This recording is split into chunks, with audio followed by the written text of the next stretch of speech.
Good afternoon. First of all, it gives me a great pleasure to be here today. I must thank NDTV for a couple of reasons. One is, of course, giving me this platform to speak to you, to tell you essentially what the Air Force did in Op Sindoor. That will be one part of it. Equally importantly, that the tacit acknowledgement that Indian Air Force is the India's sword arm. And what we did in Op Sindoor was just probably, a little snapshot of what capability that the Air Force brings to this country. This is the first time after Op Sindoor that as an Air Force, we are speaking on a public forum. We have spoken about Op Sindoor before. Some briefings we have given, some restricted briefings have been done. But this is the first time we are talking of it in an open forum.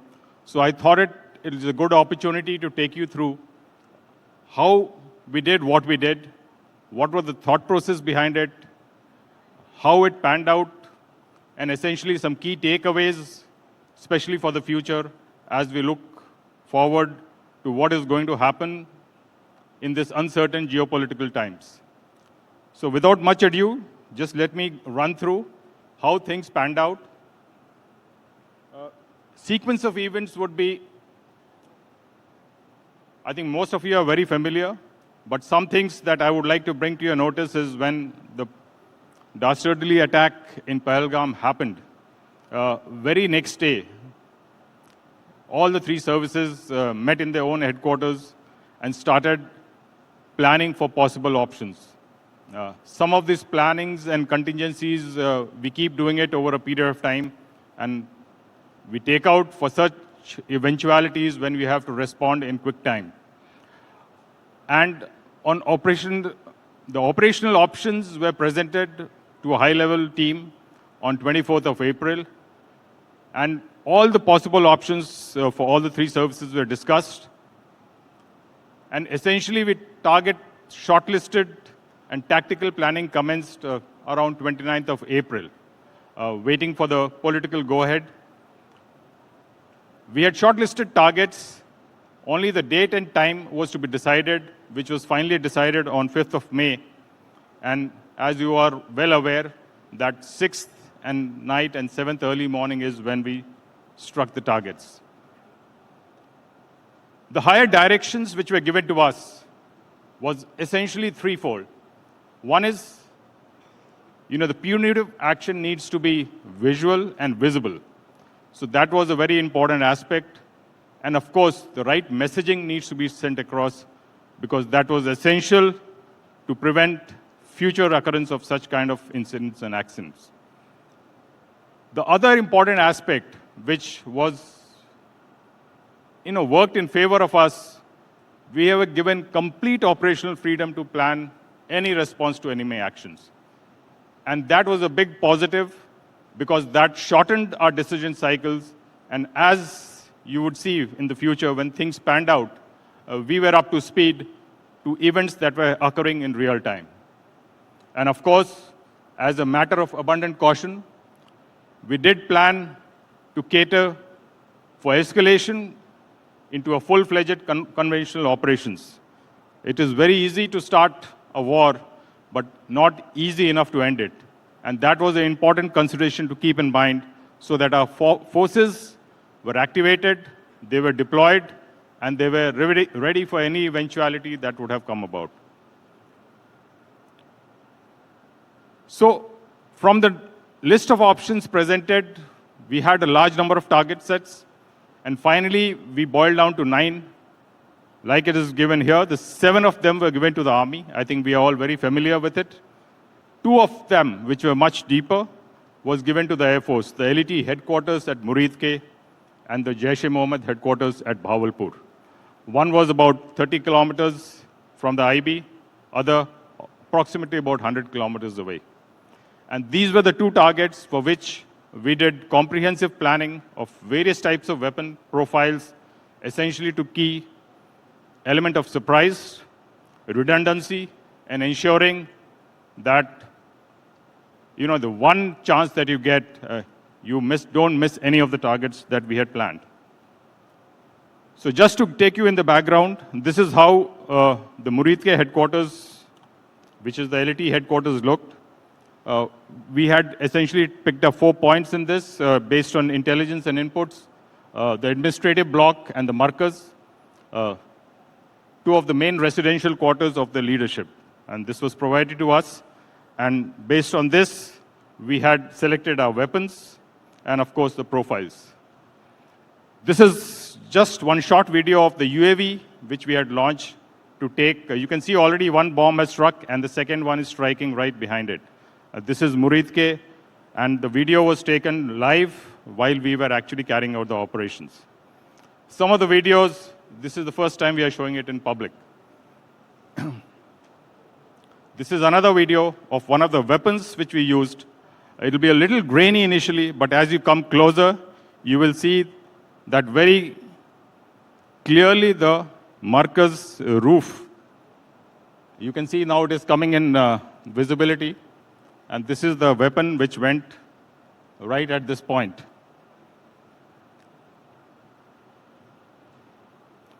Of course, these were long-range weapons launched from standoff ranges. But a point I want to bring to you is this is what was the result of that.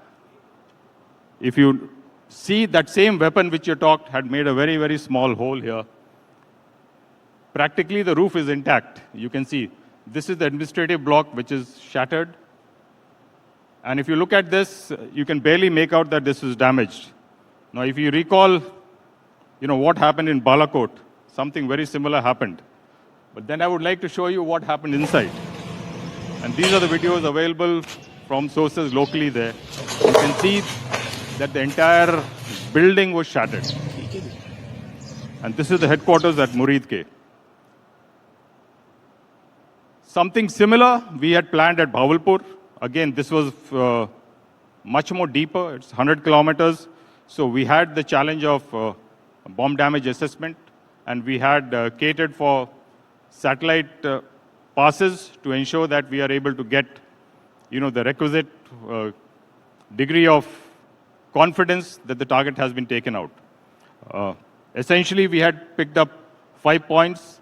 This is the administrative block. This is the leadership where they were supposed to be staying, some of the other cadres, and this is the main markers. Now, we selected the weapon point impacts very, very deliberately to avoid collateral damage, because there are many areas around here. They were closer to populated areas. We try to avoid them to ensure that we have minimum collateral damage.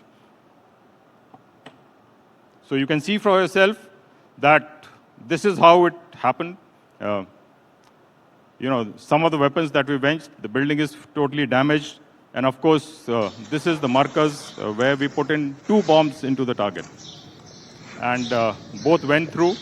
And you can make out that it is actually 2 floors. The bomb has gone through even the 2nd floor and impacted well below.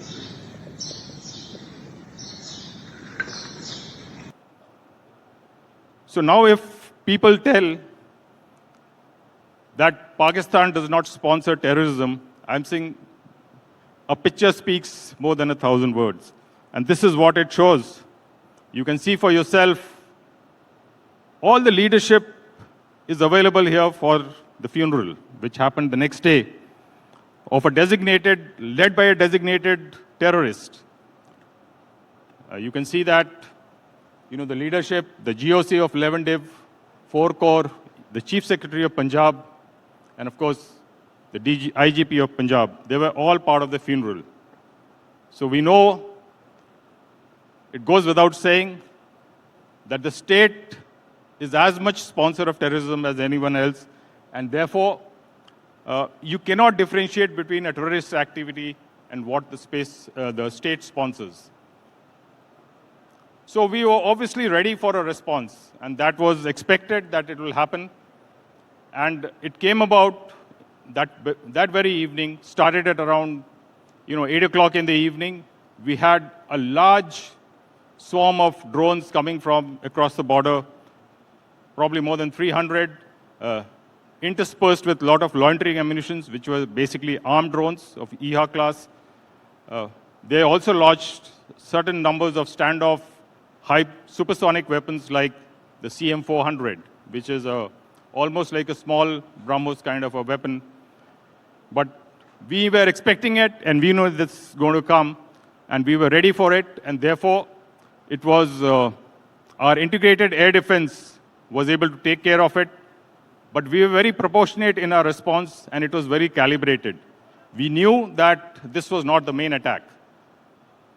Essentially, they were trying to see the response of our air defense systems, so we kept it very, very subtle. Most of the weapons were either taken out by counter-US systems or small caliber weapons. But then we decided, and we had already worked this out, that we need to respond, and you cannot let this go unchallenged. And therefore, we decided to carry out a SEAD or a DIAD campaign. Basically, it is either called suppression of enemy air defense or destruction of enemy air defense. And as has been pointed out, there were radars and weapon systems all across the border, which we had prior knowledge of. We launched a lot of our special ammunitions towards that to ensure that we are able to take out some of the radars.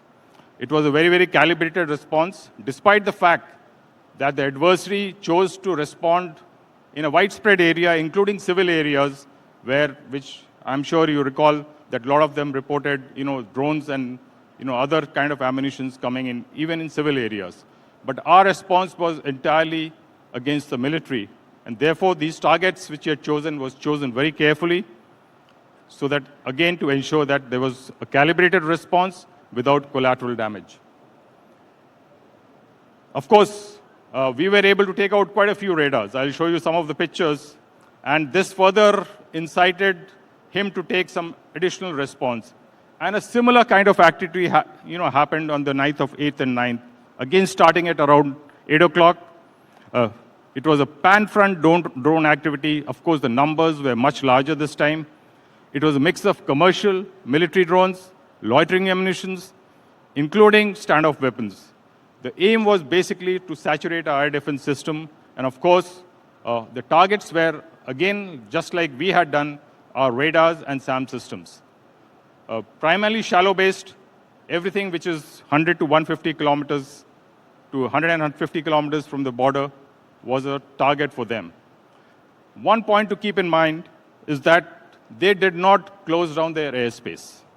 And that, unlike us, which immediately after the conflict started, we had closed down our airspace for civil traffic.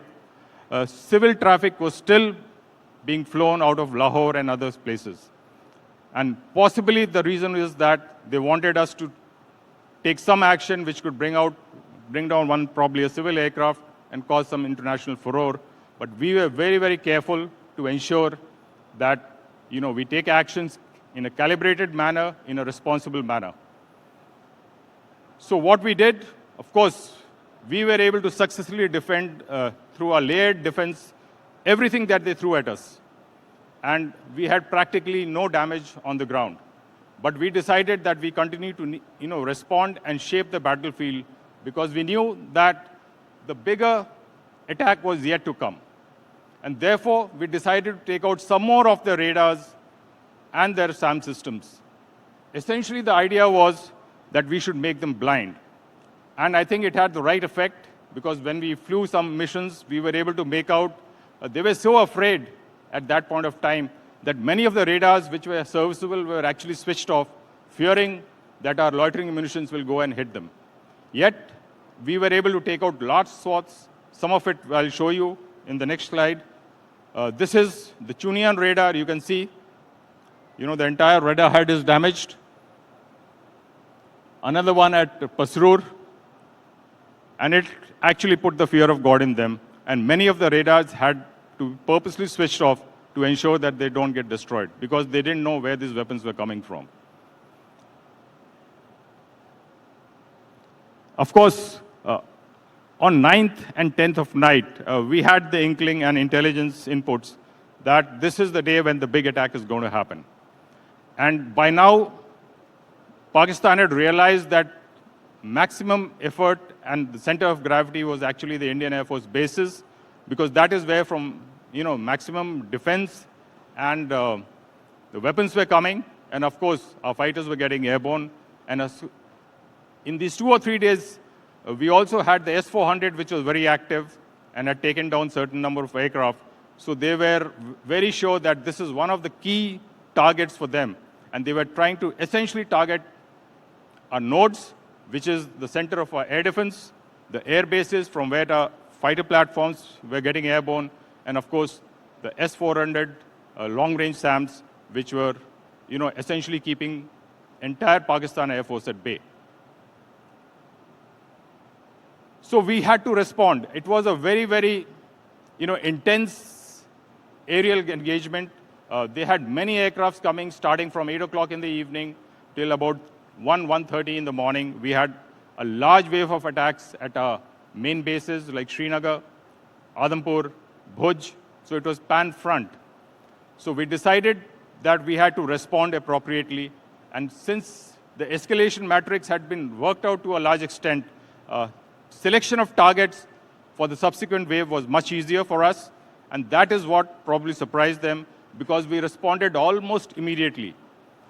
From 2 o'clock onwards, we started hitting them at night. Practically, there were aircrafts where, their waves of aircraft had just about landed. We took out Chaklala, Rawali, Rafiki, Rahim Yar Khan, Sakar, Murid, and Nayachor. This was the first wave we launched. And just to give you all the targets which were selected were very, very specific. And that is one thing I think, despite all the misinformation campaign, I think Pakistan had yet to, acknowledge, at least they acknowledged there were no collateral damage or civilian casualties. Because the targets were very selected very specifically, and we ensured that we take out the capability of the Pakistan Air Force. In fact, we had inputs. Rahim Yar Khan was not one of our targets initially, but we had inputs that that base was going to be used. And we took out almost immediately within, the next 1.5 hours, we sent a wave of some aircrafts, and we took out the runway and the terminal, because that was the only 2 targets worth on that base. It's a very, very small base. Some of the pictures I'll show you just to amplify what are the kind of targets that we took out. This is Chaklala, which is the main base, the operation center. If you look at it, this is the command and control center, which was taken out so precisely. Similarly, at Sakar, which is one of the main UAV bases, a lot of the UAVs which came on 8th and 9th were launched from here. We took out the 2 main complexes where the UAVs were stored, and also, of course, the radar which was there. You can see the kind of precision attack. This is the radar head when it is static, and you can make out that the entire thing is gone. Similarly, Sargodha, we launched another wave of attack, took out the runway, the crater being almost in the center so that both runways are practically inactive. Of course, this is the famous hangar at Bholari, which had the AWACS, and we know that one of the AWACS has probably gone down here, precisely hit by a long-range weapon. Jacobabad, we had 3 targets which we took out. I think this is the hangar, maintenance hangar of the F-16. We were very sure that there are many aircrafts inside this. But also, we took out the power and cooling infrastructure. This is the impact, as well as a radar on the same site. This is Rahim Yar Khan. We took out the runway. This is the crater in the runway. And of course, this is the civil terminal. You can see from inside. This was almost at 3 o'clock in the morning. So we were pretty sure that anyone inside is not a civilian here when it was being used.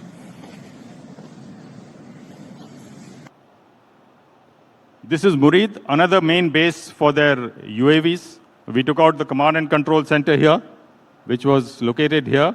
And of course, the hangars which were where the UAVs were.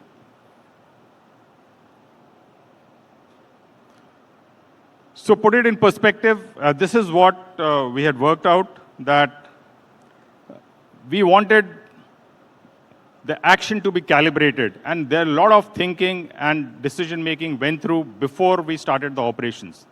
We were very, very sure that, our intent was limited. We wanted to strike the terror targets because that was the initial objective. And that we did very, very successfully. I think there is no doubt in the matter. But when the response came in, despite the fact that we were not willing to escalate, we expected a response. We still kept it calibrated, and we engaged only military targets. But when the main attack came on the night of 9th and 10th, is the time we decided that, we need to go and send the right message, and we hit them pan-head, the pan front.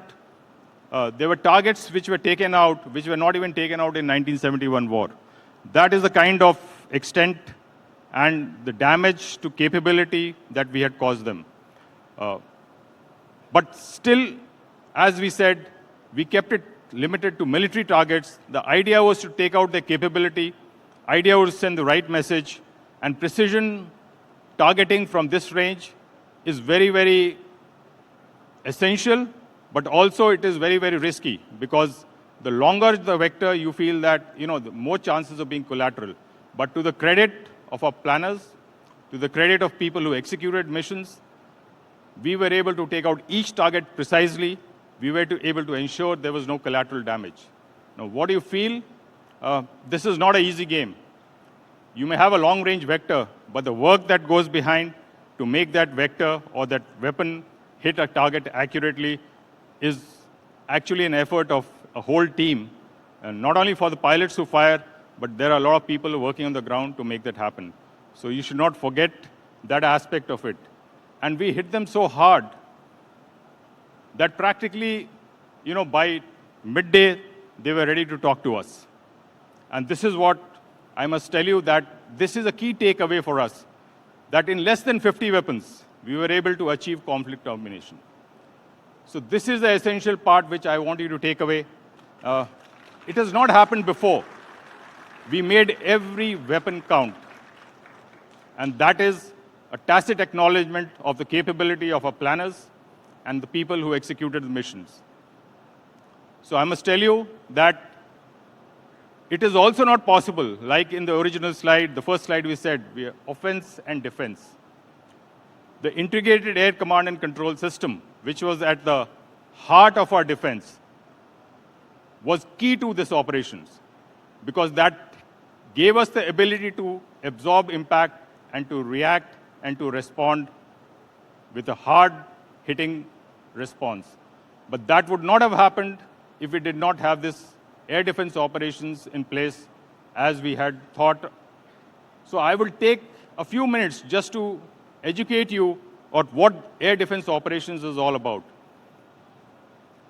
It essentially is of 4 parts: detection, identification, interception, and destruction.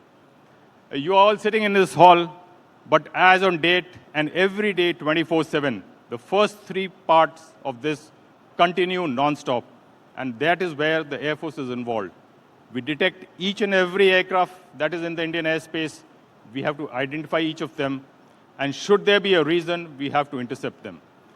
The destruction part is the one which fits in only during operations, should the need arise. This is how the air map of the country looks on a daily basis. And our people in uniform are sitting 24/7 monitoring this. The integrated air command and control system would not have happened but for the vision of our veterans, the people who've thought through. 1995, if you recall, I'm sure some of you remember the Purulia arms drop when it happened. That was the genesis after which a group of ministers sat down to decide that we need an integrated system for the country to ensure that there is no repetition of such incidents. And that is where Air Force sat down. So what you see today is sweat and hard work and the vision of the last 15 to 20 years. It is entirely net-centric operations. The air traffic in India has grown almost 5 times since the beginning of this century. Almost 10,000 flights transit daily through Indian airspace. And the rate of traffic, which is 3 to 4 aircraft per second, and likely to double in the next 10 years. So this is the kind of traffic that we monitor on a daily basis. We have radars, we have aircrafts, we have other means to ensure that each of these aircraft is identified, and anyone which transgresses the border without authority is quickly intercepted. So we have armed aircraft as we speak, sitting all along the front, ready to respond in a matter of minutes. And therefore, this aerospace security is a 24/7 operation for us, and primarily in peacetime, it is the primary responsibility of the Indian Air Force.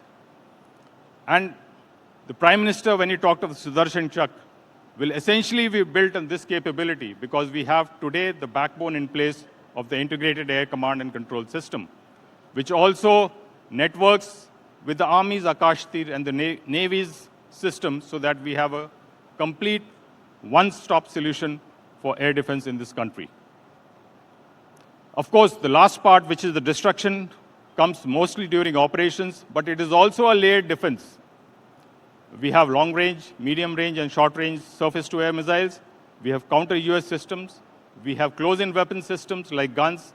And it is this essential layers which ensure that there is redundancy, and each or any weapon that is basically attacking us is able to be taken out with adequate ease. So what are the takeaways for us? Just as the Prime Minister had said, the military response against a state abetting terror is a new normal. You saw that picture. The state is fully behind the terrorists.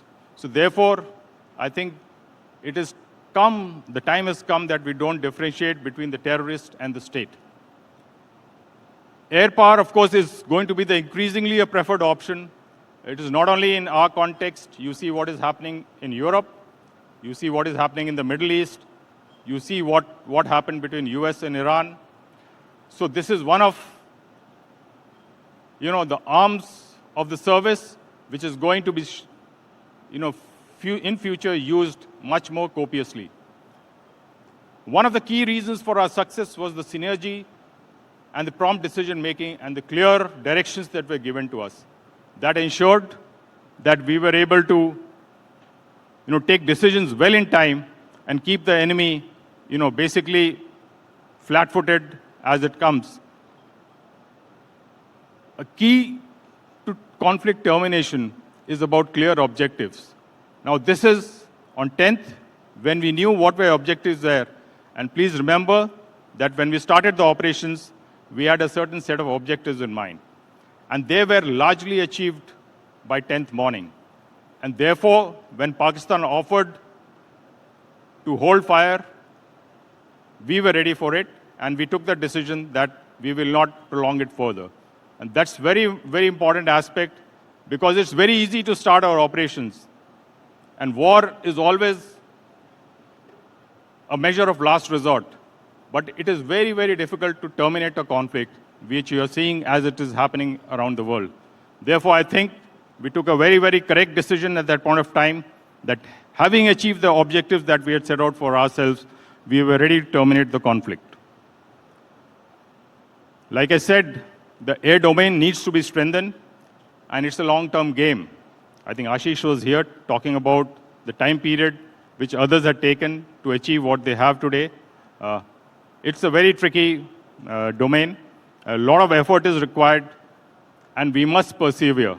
And that is very, very important, that we have to have a long-term focus, put in the resources, and also remember that in terms of capability, we are actually second to none.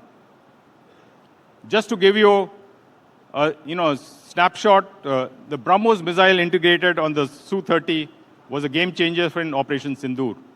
We started the integration in 2013. Initially, we wanted to go with our foreign partners, but because of cost, time, and money which they were charging, we decided that let's do it ourselves. And it took us 3 years to integrate this weapon. I was one of the I was the chief test pilot involved when the project had started. And you can see that today it is actually a game changer for the Indian Air Force. And there are others who are willing to learn from us how to integrate such large caliber weapons on an aerial platform. We must also remember that there were a lot of industry partners here, that essentially the aviation ecosystem needs to cater for the global supply chain. We should not always be dependent that the Indian Air Force is going to buy stuff. I think we should have that confidence that we have the capability and the quality that everyone in the global supply chain can actually plug into us. One of the other things which I talked of is that we are not under the misconception that the next war is going to be like the last one. There are a lot of lessons to be learned for us, and we have constantly evolving. And this is true for the industry also. We should not think that what has worked the last time is going to work the next time again, because you are dealing with adversaries which are also responding in their own way. And therefore, we need to continuously evolve and need to be in the forefront of technology. Please remember that credible deterrence is essential in this multipolar world. Like Teddy Roosevelt had said, you should speak softly but carry a long stick. It is very, very important that that stick is credible. And I can assure you that the Indian Air Force will not only present a robust defense, we will also take the battle to the enemy. Thank you.